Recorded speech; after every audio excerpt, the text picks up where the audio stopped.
नमस्कार दोस्तों, आशा है कि आप स्वस्थ और सुरक्षित होंगे। इस एपिसोड में हम जानेंगे कुंडली के अष्टम भाव यानी 8th हाउस के बारे में।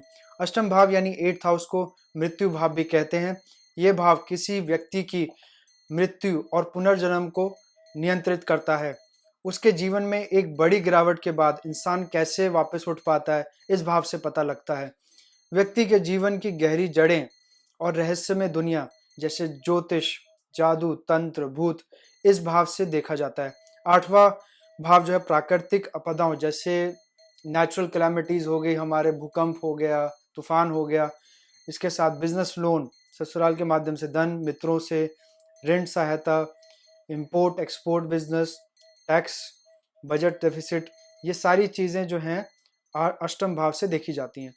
इसके साथ ये गोपनीय चीज़ें, शोध कार्य या research work, mining, minerals, archaeology, इन सब को दर्शाता है। ये भाव मृत्यु देने वाला घर है क्योंकि 8वां घर उन सभी चीज़ों से संबंधित है जो पृथ्वी के नीचे गहरे दबे हुए हैं।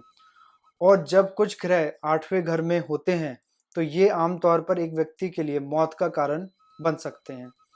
अष्टम भाव मारक स्थान भी है। ज्योतिष ज्ञान में मारक का सीधा सा मतलब ये है कि ऐसा घर जो कि आपको मानसिक और शारीरिक रूप से परेशान करते हैं और व्यक्ति की जान भी ले सकते हैं। 8वें घर को रहस्यों का और अचानक परिवर्तन का भी घर माना जाता है। इस भाव में अगर पुरुष की कुंडली में शुक्र हो तो उसकी शादी बहुत ही चुपके से होगी, और इसी भाव में अगर स्त्री की कुंडली में गुरु हो तो उसका यही परिणाम होगा और शादी बहुत चुपके से होगी। इसके अलावा यह परिवर्तन, उतार चढ़ाव, अचानक परिवर्तन, दुर्घटनाएं, एक्सीडेंट्स और अचानक लाभ यानी सडन गेन भी इस भाव से देखा जाता है। अष्टम भाव का स्वामी मंगल है और वेस्टर्न एस्ट्रोलॉजी में इसे प्लूटो का भी भाव माना जाता है।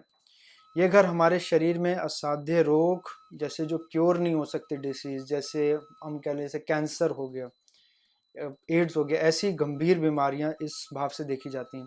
इसके अलावा मूत्र और यौन अंग, श्रेणी की हड्डियां, मूत्राशय और गुद्दा, ये सब इस भाव से संबंधित है।